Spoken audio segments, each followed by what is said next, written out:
UKLC is presented by Barclays and Curry's PC World.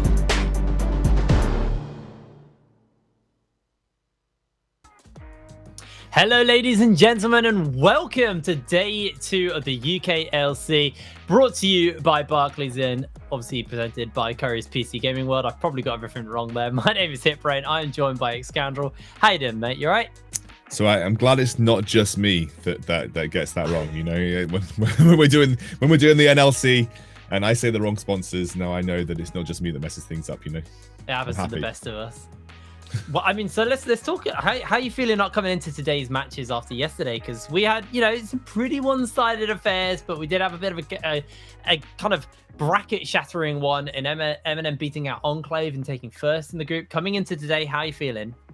Yeah, I think realistically, yesterday was very quick. We saw a lot of one-sided affairs, and I think with M&M versus Enclave, it was obviously the most labored victory for M&M, but you're really seeing that M&M are the real deal when it comes to a team that is got the cohesive unit. And we talked to Gdanica in the interview yesterday, and he said, the team has come a long way in terms of being able to play as a 5-man, and our they really sort of put their macro as one of their major strengths. And I think I completely agree with that. You probably wouldn't look at many of the M&M players and say individual micro mechanical gods, but quite clearly on a macro level, they are kind of outpacing most of the teams. What I'm really interested in is going to be M&M versus London, because both teams look like they've really hit macro stride right now, and that's going to be a very interesting match. Yeah, it could actually be a really interesting match off the back of how smart they play the map, and not even just looking at kind of player individual level. Let's have a little look at our standings to see where everybody is so far here in the league. M&M obviously at the top after their win over Enclave yesterday. Enclave, London and Munster all tied up. Then it's Nvision, then it's Demise, then Barrage, and then unfortunately for Bulldogs sitting all the way at the bottom of the barrel. So also bring up today's matches as well and see where everybody is going to be playing and who will be playing who. Because I'm quite excited to see, obviously, this Munster versus M&M game, our second game of the day. I think this could really, really throw a curveball in, depending if Munster are able to win. But we'll have to find out. But starting out the day, we'll have Nvision versus Barrage. Then it's Munster versus M&M, Bulldog versus Enclave, and then London versus Demise. Scoundrel, other than the Munster M&M game, any other games that you're kind of excited for today? Yes, I will tell you after I have just adjusted my camera. Now I seem to have adjusted my camera, so it's good. I think obviously the Munster versus M&M one is good. I did talk about M&M versus London, but this is also going to be a big challenge for M&M as well. I think Munster are a team that has quite clearly gone from strength to strength also. So that is going to be one of my big matchups for the day. The other is going to be Demise versus London, which I think is going to be another excellent matchup. Demise finally seeming to change their style, change their play style. And you heard it in the interview with Rifty where they said, he goes, if I have to play tanks and I have to be that tank player for my team, and that actually means that we get wins, that's what I'm going to do. And it was a big, I think, a game that really showed maturity from Demise to make that kind of shift away from Rifty being the split push side lane monster. So going into London, I think I'm really excited for that matchup as well. I do feel that the other two matches might be a little one-sided. I will say I don't think Nvision have looked particularly hot recently, so there may be a chance for Barrage to sneak a win in that one. Yeah, it's been a little bit of a downward trend for Nvision. Obviously, their loss was versus London, so it was one of the better teams that they lost up against. But so far, when I'm actually looking at Nvision's matches, they've only really dropped games to the arguably weaker teams. They obviously did get a win over London on week 1. But outside of that, it has been Barrage, it has been Bulldogs, been Demise, who they've been able to find their wins versus. There is a win in Enclave versus there as well, but they have been losing to, some of our stronger and better teams. And obviously, this is our first matchup of the day, Barrage Academy versus Nvision. And for me, Barrage, there is some light in there. There is something there, but it's like an inch out of their grab. Can they get it versus Nvision, who, BB Muffin has shown himself to be exploitable, to be completely fair. He has had some really rough matchups, and even in wins, it's sometimes been BB Muffin's kind of just about dragged his way through that mid lane. So he could be, an avenue for Barrage to take this win. What I would say about BB Muffin is that when he's playing something pretty safe, you know, like a really good blind mid laner like the Orianna, he looks impeccable. Like his team fighting is actually really good. When he's playing like a coin flip laner, you know, something like the Pantheon, that's where things have come a little bit undone for him. Like when he needs to have like a ridiculously good laning phase that he can translate into side lane pressure, something like that. That's where BB Muffin has looked a little bit suspect. But when he's playing like a good blind wave shoving mid laner, he's looked excellent. I honestly, apart from Alex, I haven't really looked at Nvision and thought something, you know, that any particular one of their members stands out like a crazy carry. BB Muffin has had some insane performances. Spark has been up and down, but Alex has been like a jungler that can really carry from that position. And I compare that to Barrage, who, in my opinion, the two most influential players on that roster are KDO and Afro Boy. You know, the win that the Afro Boy got versus London was when he was playing Graves. You know, he was on a carry jungler, he was being proactive, and KDO, you know, a lot of Ezreal bans against him, or a lot of Ezreal denies against him, but when he does get that champion, he's looked very successful. So for me, for Barrage's success comes through Afro Boy and his synergy playing through bot with KDO. That's where I feel like they're going to get a win, and I do believe that KDO is a very good talent. So that would be my avenue for victory here for Barrage. Like play through bot, try and exploit Spark and Nash, and just don't pick AP Cogmore. Pick something a little bit more a sort of universally useful than the AP Cogmore for Wojux. Yeah, I'd agree with you on that. I think KDO's also had a fairly large champion pool. He's obviously had the kind of definitive picks in the likes of that Ezreal, like you're saying. But we have also seen quite a lot of bans versus him, especially yesterday, kind of denying KDO from, you know, getting the likes of the Kalista as well. Obviously, the AD carry pool itself is, I would say, somewhat large at the moment. There's a lot of viable AD carries. For the side of Barrage, though, if you're looking at the kind of pick and bans, I feel like you only really need to throw a ban towards that Orianna as a safe, kind of comfortable blind pick for BB Muffin. And then suddenly his pool has almost had like a dynamite thrown in it. And he doesn't quite know what he's going to be able to pick up next. We know he plays the Victor. He did kind of debut in the UK scene on that. But the Victor is, again, fairly exploitable. So I don't know. I feel like if you're Barrage, all you need to do is really chuck a couple of one ban mid and then just try and focus on getting KDO the most comfortable matchup possible. We're going to have to find out. We will be loading through into picks and bans after a quick break. So we'll be back with our first game of the day between Nvision and Barrage Academy. We'll see you in a second.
Hello, ladies and gentlemen, and welcome back to the UKLC. We're getting ready to go into our first game of the day between Nvision and Barrage. We're into picks and bans.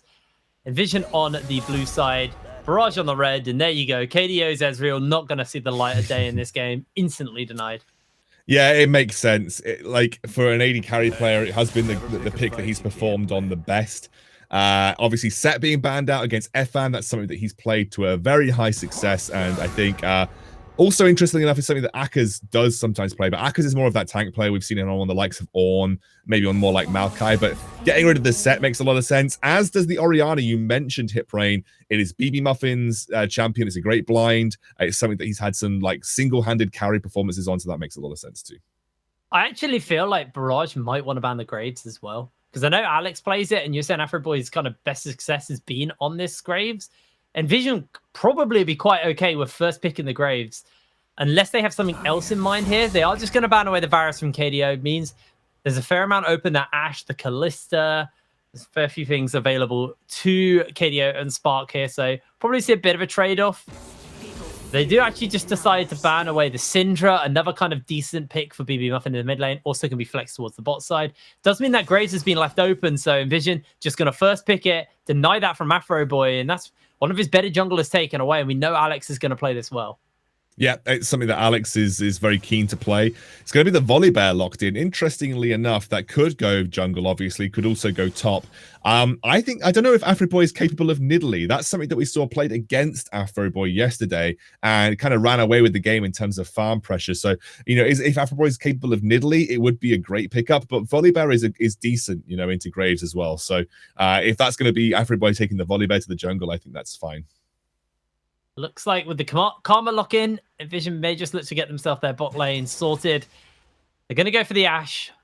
Obviously offers a fair amount of engage. Pretty decent landing with the volley as well. So comfortable pickup here for Nvision. Expect to see them pick up their support as well. And Nash just once again going to go for his Bard. It's going to offer some pretty decent laning pressure and also the ability to roam very effectively. And now Barrage probably going to want to go for their AD carry now. Curious to see what they want to go for. The Aphelios has been left open. The Kalista has been left open. There's a fair few things still up for them. So what does KDO want to get? Well, you don't pick Kalista with Karma, that's for sure. Heimerdinger gets locked in. Now, that could obviously go bot for KDO. It could also go top for Akaz. And I guess in a very rare circumstance, we could see it go mid for Wojux. The only problem with running a Heimerdinger mid is he can't really match roaming pressure from any kind of roam-heavy mid laners that we might see. But he will always threaten early mid lane tier 1, which is a good thing to do. So, the Cassiopeia getting banned out here. I wonder if they're going to ban something like the LeBlanc as well against BB Muffin, if this is going to be potentially Heimerdinger mid. Wojux pulled out the AP Cogmore yesterday. It wouldn't be out of the realms of possibility that we see a random Heimerdinger mid, which we don't get to see too much in competitive play. I can't remember the last time I saw one mid at all, really. But Cassiopeia and the Cogmore banned away. Now Barrage looking for their final ban. Probably will be another mid laner. They are just going to deny the Zoe. This mid lane pool has been thinned out. What has BB Muffin got left? We know he plays that Victor, so that might just be a fallback kind of comfort pick for BB Muffin. So they're going to look to ban away something for themselves here. They may go for a jungler because they don't know where Afroboy is going yet or who Afroboy is going to play if this volley is going to show its face. But for now, the Azir is going to get denied as well. And there is a very, very thin mid lane left.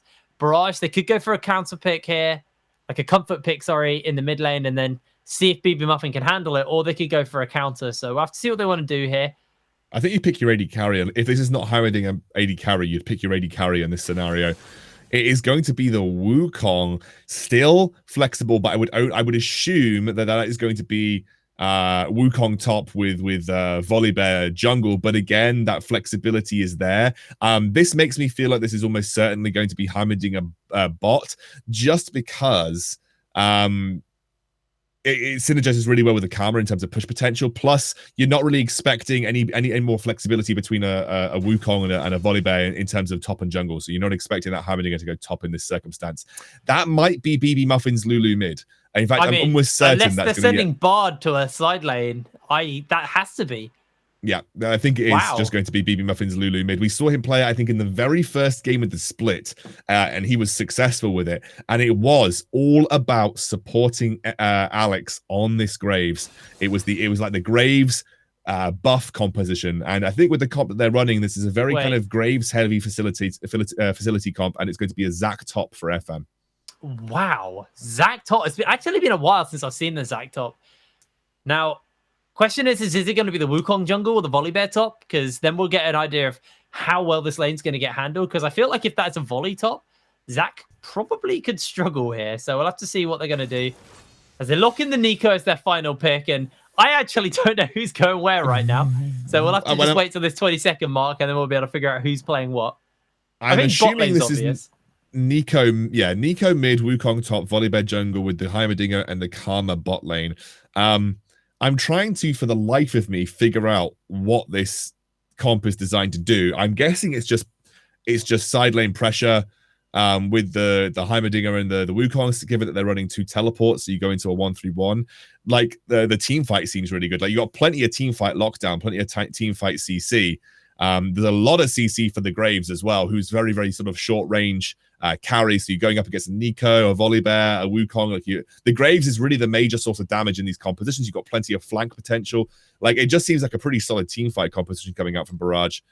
But Christ, yeah, it's not something that I'm used to seeing. I'll be honest with you. Great way to start the show off is just breaking Scoundrel. Barrage with a very, very spicy layout here. They've got a lot of teleports as well, so it means there's going to be a fair amount of global pressure coming out from this team, but it's going to be hard to call. We're going to see how this is going to play out here. Obviously, Nvision are second in the league, and they've got a very, I'd say, more clear-cut team comp here. They've got a lot of lockdown. They've got a pretty nice fight, actually. And with the Lulu to kind of back up Spark and Alex, they're the obvious carries for this comp. But I do worry that once a bit of armor gets picked up to Afroboy and Akers, they might struggle to cut through the front line. There is a bit of a lack of damage. Like Lulu's going to fall off in terms of damage later on. She's going to be there to facilitate Ashe and Graves. Lulu works really nicely with Ashe because help picks can work well with her Q in the sense that you're just going to get loads and loads of applications. But honestly, I am a little worried if Alex doesn't sort of build up a significant lead versus Afroboy. In these team fights, the only thing that I think they've really got going for them is that I think FN will be pretty hard to kill. Remember, we talked about kind of like the damage output in team fight situations. Well, there's actually a significant lack of like consistent damage coming out from Barrage. Heimerdinger, like those turrets can go down in an instant, especially when Ashe picks up Runans or something. Like those turrets will get blown up in a team fight situation. So for Barrage, it's another situation where I'm looking at a team fight and I'm thinking, well, okay, like your damage is going to fall off too. And I actually do favor Nvision's composition the later that we go, because I just feel like their damage output in team fights is going to be more consistent. Zac's going to become unkillable. And then you have the late game utility of the Lulu with the polymorph too. Also, a similar problem we saw yesterday, I can't remember what game it was, but there's a lot of AP damage on Barrage, and all of their physical damage is close quarters. It's Akers and Afroboy kind of getting into the mix. So Evan and Nash, I mean, mainly Evan, because he obviously is going to be the tank. Once he's itemized a bit of magic resist, Wojux and KDO might just have a really, really rough time actually trying to be able to cut through this Zac. Like I say, it could become unkillable, but looks like we loaded through onto the Summon's Rift for our first game of the day. Nvision, our second seed in the league, losing out to M&M yesterday, which put M&M in first, are looking to try and reclaim their spot at the top. And if they can get a win over Barrage, and if M&M lose, we'll be back to tied between these two teams.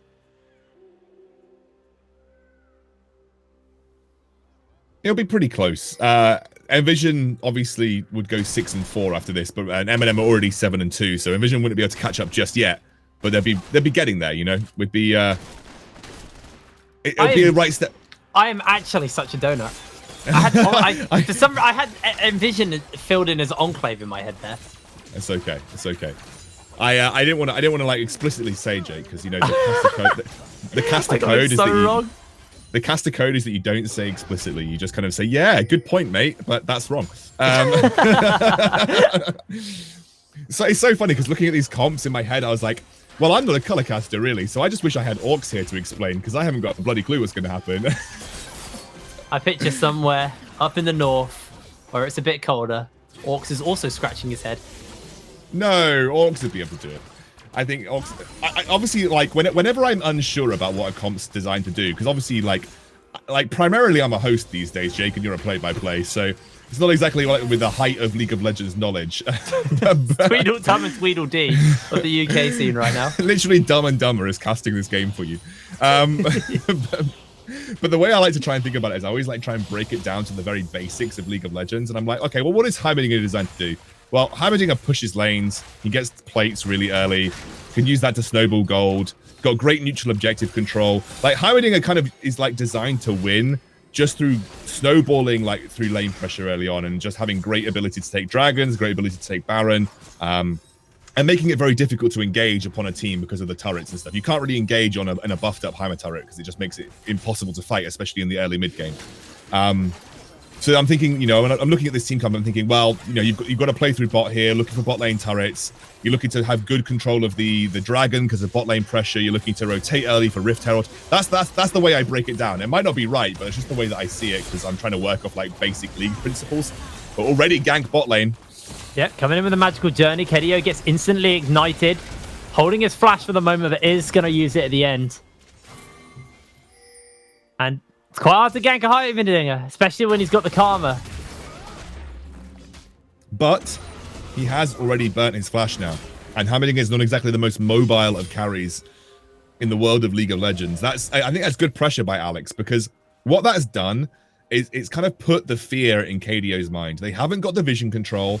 They can no longer continue to push. You're denying a potential early plate from the Heimerdinger. And now Ashe, Spark, and Nash have managed to freeze the wave, or at least attempting to freeze the wave just outside their turret, a little bit further forward in the river. And then you can see how scared KDO and Alpaca are. Until they see Alex return somewhere on the map, they will not overextend past this midpoint, especially because KDO does not have that Heimerdinger, that flash. And that's really important. And especially if Nash just like disappears over towards the Tribrush area, there's always the threat of a magical journey, like the way the gank happened before. Oh, wow, that's a lot of damage. That's a big stun onto Nash. He just about gets out of a sliver of health. And now that Nash has been poked out, you can see they go back to comfortably just pushing the lane. Yeah, and also they've kind of spied out Alex. I think Afro Boy got an eye on where Alex was in that topside jungle. So they don't feel too concerned about Alex coming down. And like you said, losing Nash this early on is going to allow them to be a bit more aggressive in pushing that wave. But again, you know, they lost a good 30 to 45 seconds there because of the Alex gank, which definitely made KDO and Alpaca a little bit more scared about their positioning in the lane. Elsewhere on the map, Nvision in the top side are having a little bit of a rough one. Akka's kind of beating up onto Evan early. So Alex is rotated up to shove the wave in, to give a recall and a reset off to Evan so he can armor up, refill up on the health, and get back onto the Rift. Down pretty significantly, though, in CS to Akkas, as Akkas is just farming comfortably underneath his tower with 12 CS lead at 5 minutes. I mean, you'd expect that. Zach's not really an early game top laner, but B, particularly good at dueling in the early game either. Nash got to be a little careful here. The match. Oh, it's wrong! No, it's that is wrong. not what you need it. No. He accepts his demise. And KDO sends him off with the rockets. That is so feels bad, man. You can tell he smart casts that. You can tell he smart casts that magical journey. That's grim. Like he was like, oh, I'm safe. I've got magical journey. There's no way, and he just fluffs it. There are two abilities I do not use Smartcast on. Victor E and Magical Journey. I don't use it on Threshhook either. But really? I don't use it on Threshhook. I used to play for a very long time without Smartcast. Did you? I got into Smartcast very early on in my League of Legends playing career. I know that someone told me that like Froggen uses normal cast, but I just can't get it in my brain about how anyone would want to use normal cast in League of Legends. That's actually kind of crazy because Froggen's a really good player, or at least he was way back when.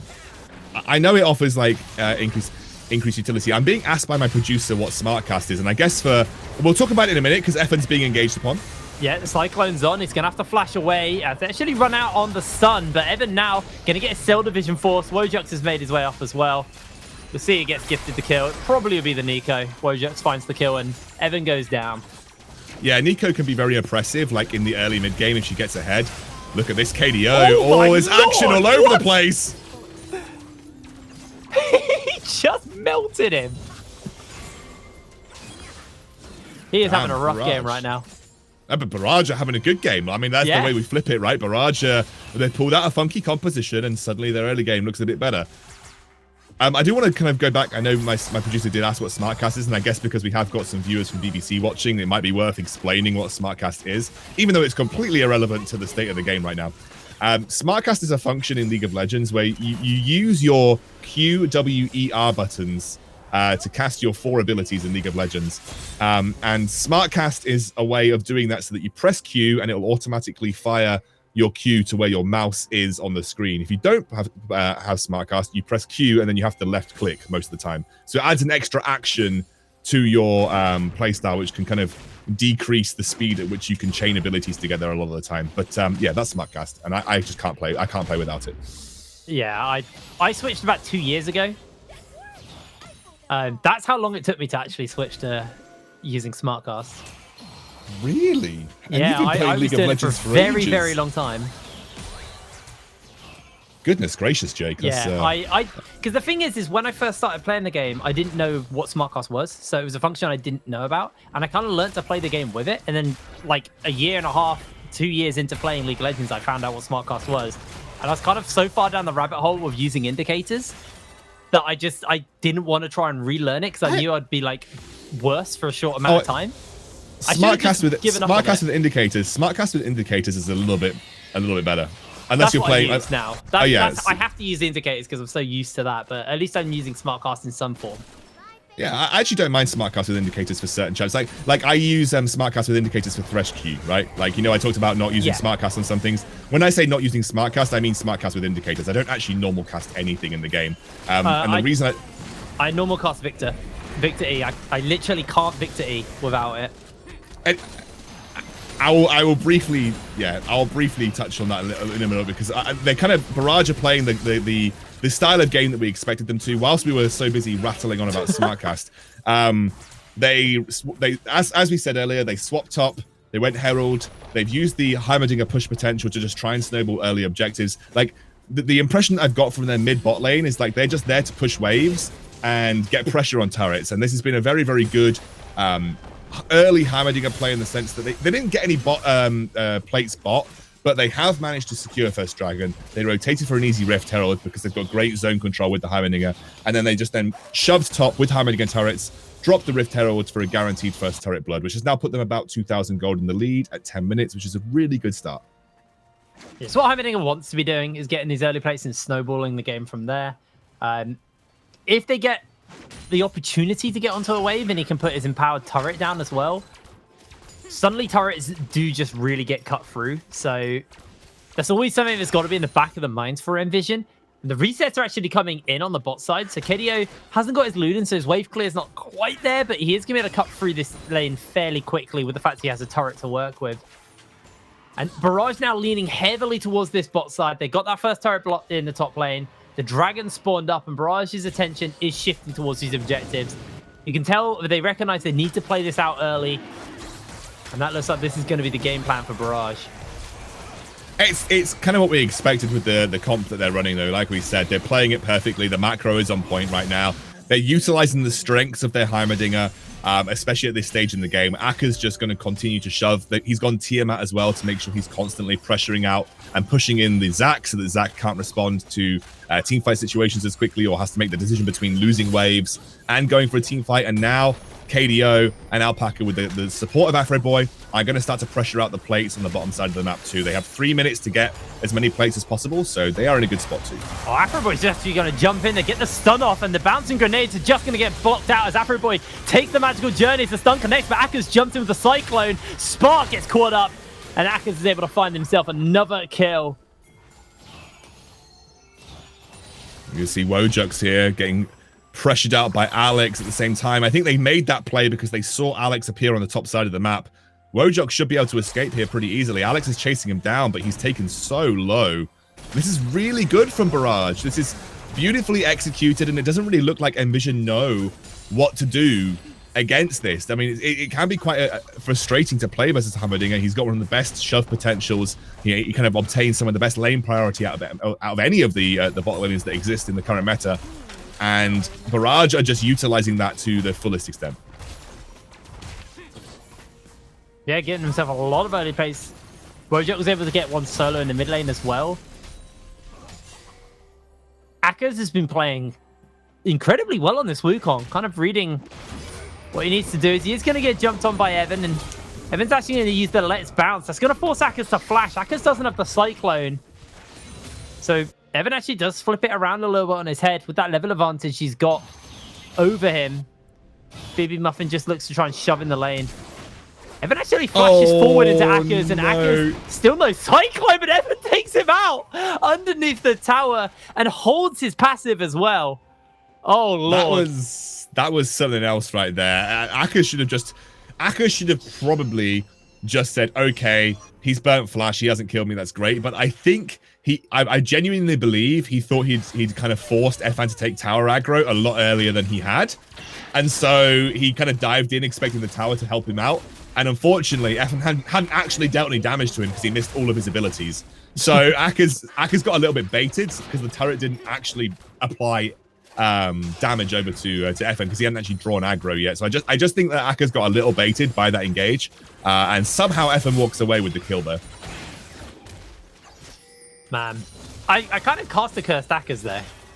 As I was saying, he was playing really well. Gets himself solo killed by Zactop. Obviously, has a wave crashing into him. Got the Tiamat, and the execution is cooling. KDO has now finished up his Luden's Echo, while Spark going for the Blade the Ruin King build. Currently, just got his Cutlass and the attack speed boot. But you can see BB Muffin heavily leaning on being this supportive Lulu. Not going for like the kind of Luden's wave clear Lulu. He's gone for the Unholy Grail. Looking to try and support as much as possible. As KDO does dodge away on the Tempted Fate. As the Ash Arrow will hit. He throws down the big tower and the stun grenade as the Rockets look to turn it back around. Spark almost goes down. KDO just flips the gank on its head and almost gets the kill. It's one of the problems with Heimerdinger though, like especially post 6, you try and gank him, he whacks the big boy turret down and there's nothing you can do about it. And that's the problem, he just plays around it. Beautiful sidestep on the Bard ultimate there as well. And because of that misplay, because of that slight error in the gank, it's going to allow KDO to pick up that turret in the bot side of the map. This is the part of the game where things can become a little stale, a little bit hard to execute on for a Heimerdinger composition, because you've got all of the easy objectives, right? You've got the bot lane and the top lane tier 1. Those are all gone. They're out of the way. You now have to try and focus on getting the mid lane tier 1 and somehow, snowballing that into an actual game win scenario. This is the point of the game where you need to be really on point with your neutral objective control. You need to be really on point with getting that third dragon in the game as well. They're going to miss out on the Rift Herald, it looks like. Unfortunately, Afro Boy not in the right spot, and the rotate from KDO and Alpaca came out a little late. It's not the end of the world, but realistically, you would have loved that because that might have allowed you to siege up that mid lane tier 1 a little bit easier. I feel like that actually came off the back of Akers getting caught out by BB Muffin, forcing him to use the Cyclone. So they felt like with the Cyclone down on the Wukong, there wasn't really too much threat to worry about for hard engage. And that just means that they're happy to take away this free Rift Herald. KDO is going to move in to the mid lane, though, to try and shove up the wave as Afro Boy gets sped up and looks to jump in, but they are just looking for this turret. Turret number 3 will finally fall, and Barrage. 3 turrets up in gold as well, looking to rotate over towards the Mountain Drake, and Afro Boy is on a ward. As Nvision, they're looking to contest this. They don't want to have to deal with the threat of a Mountain Soul at every dragon spawn. Evan on the flank. Akers no teleport and actually off in the top lane. So it looks like Barrage may just try and slow down the tempo a little bit and see if they can try and get the dragon in time. Yeah, they drop the Rift Herald here, I think, to buy a bit of time. BB Muffin jumps in. This won't take the mid lane tier 1, but it will do enough to distract and force the hand of Barrage as the rest of Nvision jumps straight over towards that third dragon. That Barrage will not be able to get in position for. You feel like it's going to be very difficult.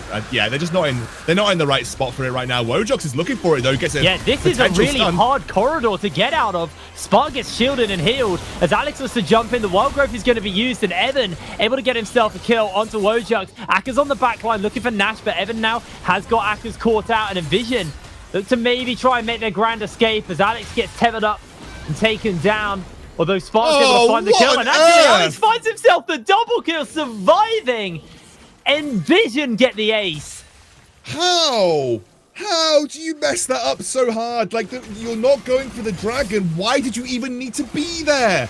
Like, that doesn't make any sense. You had such a commanding lead in this game. You just needed to not compete for the Dragon. You weren't set up for it. There was no need to make that team fight happen. And they absolutely screw it up to monumental degrees. Like, that could be essentially game ending for them. Evan has been playing incredibly well. He's able to catch out, I believe, onto Wojux at the beginning of that fight. And I think Barrage felt comfortable because it's the Mountain Soul.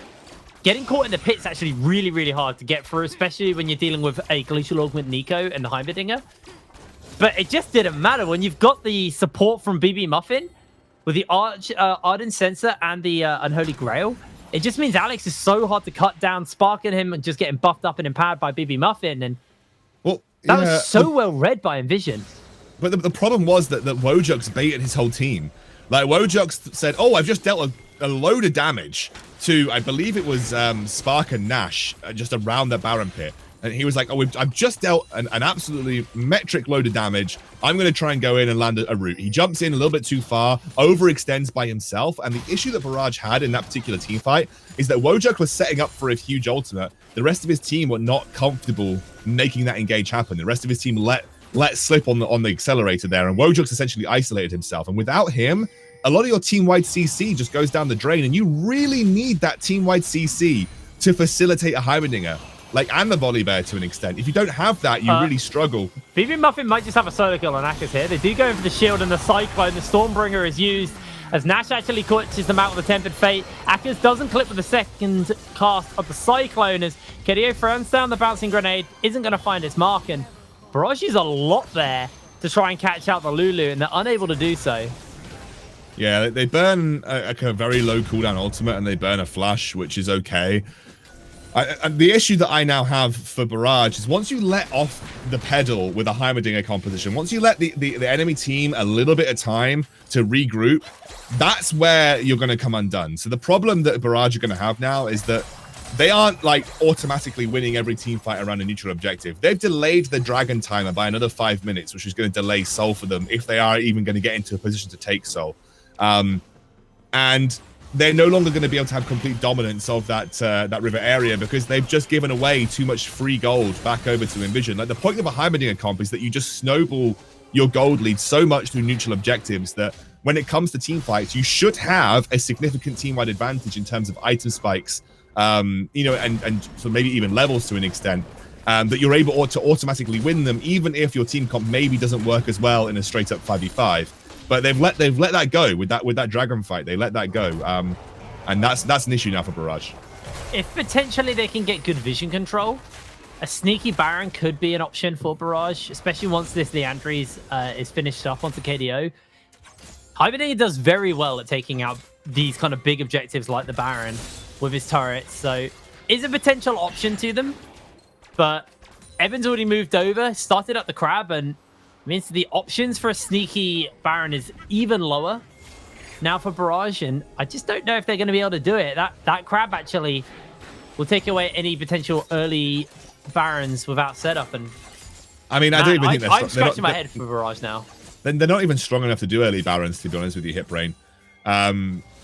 Like, to do early Barons, like, you have to have the ability to shove in at least the mid lane and the top lane to buy you enough time to set up. You need to have strong vision control of the river and the blue side jungle, showing you if the Nvision were trying to respond. And unfortunately, Barrages aren't strong enough to command either of those conditions.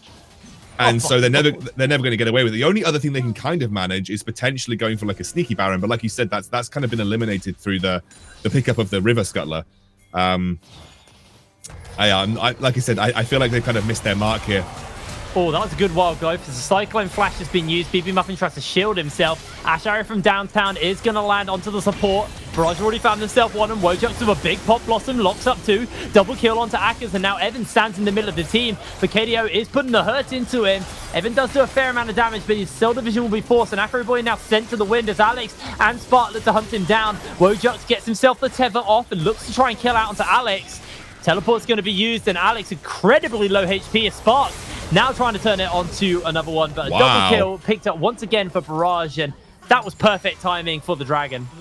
What on earth happen there for Nvision? Like, obviously, BB Muffin is such an integral part of these team fights, and I think that's maybe where Barrage managed to come out on top here. Like, BB Muffin is the one person that's going to facilitate Alex, especially with the build that Alex has gone. He's going like Duskblade of Drakthar, lethality focused Graves. So BB Muffin is the one that facilitates him with the build that he's gone. He's gone the Ardent Sensor, obviously with the Athene's Unholy Grail. He's going to heal, shield, give a huge attack speed bonus to Alex. That's the point of this comp. So actually, maybe that pick for Barrage allowed them to come into a good teamfight situation. Plus the fact that you saw the difference in terms of zoning potential and space buying potential of Wojux actually being in a good position to ultimate. If Wojux gets into a good spot to ultimate, that gives so much space for KDO's turrets. It gives so much space for KDO in general to actually be much more of a threat. Plus, they were fighting in a corridor. You know, they were fighting in a choke point where you're going to get big effect out of Heimerdinger turrets. Oh, yeah, that's bad. KDO does have the flash, puts the shield on for himself to try and make his way out from that. That was a pretty rough. Nash also getting chunked, but KDO actually played that very smart, held his flash and didn't give up his life for that. So at the end of the day, not too much burn. Wow, he held his flash. That's insane, actually. That's I would have been burning my flash at the first given opportunity in that scenario, but that's really heads up. Aka's actually going in here. Yeah, gets the Cyclone off onto Spark. Sparking. Whoa! Goodbye. He just popped him with a stick and he died. Teleport's coming in. Here it goes. It's the Heimerdinger Baron time, baby. This is what Heimerdinger is really good at. And suddenly, just as I was just talking about Barrage maybe being out of it right now, they, off the back of one team fight, potentially putting themselves in a good spot. Wojox is zoning away with Alpaca. Nash is trying to get into that Baron area. BB Muffin is there, but honestly, Wojox doing such a good job of keeping Alex out of this fight. They're not going to get in. Wojox actually almost sacrifices his life for the team, but he's able to survive, and Evan is taken down. Alex now being hunted by the rest of Barrage. The magical journey gives them an opportunity to cross over that wall, over the threshold into the mid lane, as Alex just bolting it through the jungle. But Aka's now so fed as the Stormbreaker is dropped by Afro Boy. The Glitterland slows him down too much, and Barrage will take a consolation prize of the red buff. But with the Baron now on KDO, suddenly the ability to crack open these tier 2s has presented itself to Barrage. You expect them to go to base and spend up some gold and then look to come for the siege. I might have underestimated the ability for Barrage to find successful team fights. I mean, I felt like once they gave away that much of a lead, it was going to be very easy for Nvision to find more favorable situations for them. But that one team fight loss, that really set them back. And actually now is a pretty significant gold lead opened up. I've got to give huge credit to Akers. Like, he has stepped up this game. Like, he has been so influential in the way that he's made some really solid picks. Like the pick on BB Muffin gave him that team fight win. That pick there onto Spark just picked up the Baron. Akers has been an absolute monster this game on this Wukong, and it's really nice to see Akers actually step up to the plate in that regard. Because it starts so rough for him, but he was able to pull it back with a really clean team fight. He got an unofficial quadra. It was 2 double kills. And since then, he has now just made himself incredibly relevant. He was feeling a little lackluster. Now off in the side lane, looking to deal with Evan. Evan doesn't have the cell division, and Akers is doing a scary amount of damage.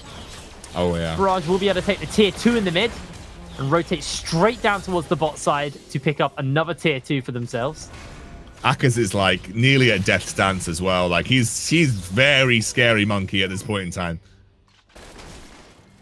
And I don't know if Alex is in a strong enough spot to be a solo carry. Now, obviously, the Runan's Blade of the Rune King spike is there for Spark, which is a pretty big deal. But I just feel like the teamfight potential of Barrage right now is at an all-time high with the item spikes that they've got, with how far Akers is ahead.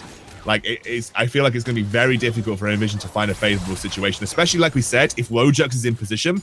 Alex shouldn't actually be able to get into a spot to fight properly. There is no way for him to negate the CC coming out from KDO, Wojux, Akers. Like, there's no way for him to do that. Nash getting half health there. Barrage just moved towards this inhibitor turret in the mid. Tempered Fate's going to get used, but there is no turret to defend behind, and Afro Boy just jumps out the Stormbringer. Evan gets a knock up onto Wojux's clone. Meanwhile, Akers continues to be a nuisance off in the bot side. Akers will get caught out by the stretching strikes, but still has his clones, so he can dash away with the decoy. Actually just jumps straight onto Alex, looking to go for the kill. The second knockup, but the wild growth is going to get used, and the shields. The shutdown from the collateral damage. But in comes KDO, in comes Wojux onto the back end. And Nvision are sent to go reset just as the Mountain Soul spawns. Yeah, they can burst this really easy with the Heimerdinger, but they just need to do it super, super quickly. Like, they can't... Oh, no, I mean, you just... That's my issue here. Like, they've kind of let KDO be alone, but actually, it's nice that he's just stuck a turret over the wall. They're going to try and zone out as much as they can. Teleports have come in, though, from BB Muffin and from Effen. They really want to contest this Soul. Yeah, this is super important, but it is going to get picked up for Barrage. They've got Soul, and now they're looking for Nash. Nash misses out on the Q. Look, gets the stretching strikes off onto one, but the rockets over the wall from KDO are just zoning Nvision away. And they are just going to get sent back towards the base. Mountain Soul picked up for Barrage, nice and easy. Open inhibitor in the mid side, a very, very weak bot lane turret as well. And Barrage are just going to go spend the gold they've earned from this siege. It's looking very good for Barrage. Most people thought Nvision would come out on top here, but we did talk about it's like the duality of Nvision, Hitbrain. Like when they look Smurf, they look Smurf. Like they look really good. And then they can have games where it really doesn't feel like they're working as a team correctly. They don't really seem to be firing on all cylinders. And this game is another situation where, you know, BB Muffin has relinquished his role as a potential carry to play a more supportive, be a more supportive member of the team, and he's facilitating Alex. But Alex into this comp, like, what can you do as a Graves? Like, how do you win any team fights as a Graves in this situation, especially with the build that you've gone on? You've gone very burst heavy, which I respect, because you do need to burst out the likes of KDO. But like, Graves is too short range to deal with Barrage in a full-on team fight scenario. That's why he's gone Edge of Night, because he needs the extra CC protection. But they don't have things like the Mikhail's Crucible to sort of give another get out of jail free card. If I were BB Muffin, I would genuinely be considering going all in on protecting and boosting Spark now, because I just don't know if Alex is going to have the damage or the burst potential at this stage in the game to actually be useful in team fights versus the kind of like ridiculous CC frontline that he has to deal with. Yeah, it's going to be very, very hard for him. You can see, especially in like the previous fights, Wojux and Alpaca have just been this two-man zoning unit, which has meant Alex just can't step up. He can't try and contest, and it's made his life so hard for him. Evan has got his Cell Division available. Barrage looks to just try and take this last turret outside the base of Nvision, and I don't think there's any way for them to contest this. Tempered Fate will get used, and it catches out to Afro Boy and Alpaca. Teleport coming in from Akers, and he looks to join into the fray. Over the wall, Afro Boy goes. The turret will crumble. Evan stands in the middle of the team, but his health bar is just evaporating to the damage from this Leandries. KDO will be able to pop the Cell Division. He's got the turrets to work with. The health bars on Barrage are pretty low, and there is a lot of burst left to Nvision if they want to continue, as BB Muffin gets cut down by Akers, and Alex is next up on the menu as Akers slides in with a decoy and secures himself a double kill. Akers is just too fed this game. You saw Spark became a complete non-factor in that fight. He was zoned out from the very get-go. Nothing they could do. And Barrage, they should be able to close the game out here and take the win versus Nvision. KDO does have big turret coming up off cooldown. He's already going to place one, and that's turret number one going down. Nvision only have Spark to defend their base, and he is not able to do so. 31 minutes on the clock. The Nexus will fall, and Barrage get their third win of the UKLC. That was a bit of a learning experience for me there, as my son is now staring at me through the window, as well as my dad. I've got a window right next to my office, and my dad's just appeared outside it holding my son. It's and like the window we used to pointing at have in the apartment from last season, where Orcs could see you sleep. It was a very weird window, and I don't know why it was on the bedroom window. That was a weird window. I'm not gonna lie. Look, that was a learning experience for me as well. Obviously, like, I'm not a traditional analyst, so I'm kind of just learning as I'm going. I genuinely felt like if, you know, after that fight where they went so heavily in favor of Nvision, I genuinely felt like they had a real platform for success in that game. But that one pickup, and then really thinking about the team fight mechanics of that fight, like if Spark was too far behind, I just don't really see where the damage or the ability to take those team fights were coming from for Nvision. I do actually, on reflection, genuinely think that the Nico was such a good pick into the Graves, because I feel like that Graves in those fights was useless because he would just constantly be perma CC'd, and it was really up to Spark. And because Aka's got so far ahead, Spark was a non-factor almost every fight. He didn't even need to find a flank. He only needed to use the dash and get on top of him and take him down low enough, like you saw in that last fight, to be a non-factor, or just kill him outright. So that was actually a game where I was even reflecting on the early analysis that I did there, in the sense that actually, even just from a compositional point of view, this was always going to be in favor of Barrage.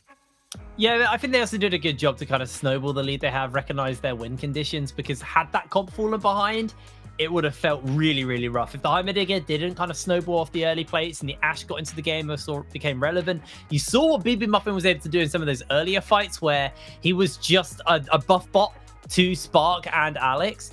Had that kind of continued in that trend, then obviously that game would have been very, very different. So it felt very snowbally, whoever was going to kind of take their lead. And I think it kind of big props to Barrage to recognize where their team was strong and how to use that comp effectively. Obviously, Wojak's doing a really, really good job of making sure Alex was never able to get close to the pits. And I think they had good objective control and stuff like that. But again, that's also just reading your comp very well. And I think Barrage, it was nice to see them play something a little bit different there and actually pulling it off very clean. So just solid macro coming out from Barrage. But with that, they do get themselves their third win. Now, we are going to cut to a quick break. And when we're back, we'll actually have Alpaca standing by for an interview. So we'll see you after the break.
Hello, ladies and gentlemen, and welcome back to the UKLCs. We actually do have Alpaca standing by for a interview coming out from that last game. How you doing, mate? You all right?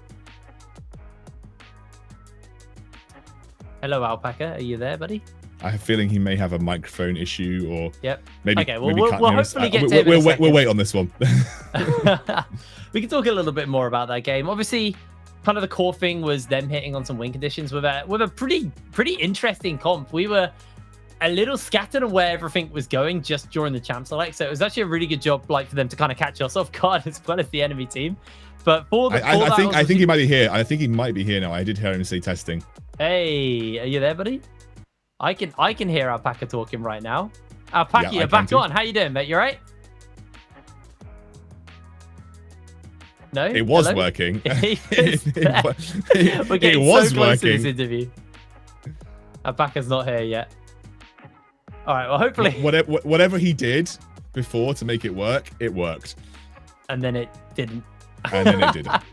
I don't know where he's gone now. I don't know if you can see him trying to talk on stream or if his camera's working or not. I can't tell, but yeah, I can't quite hear him. Alpaca, if you can hear me, keep in mind you might want to try and mute the stream. There's a stream on the Discord, so that might be what's going on. He might not be able to hear us over that. I can hear movement, but I can hear movement. I can hear movement.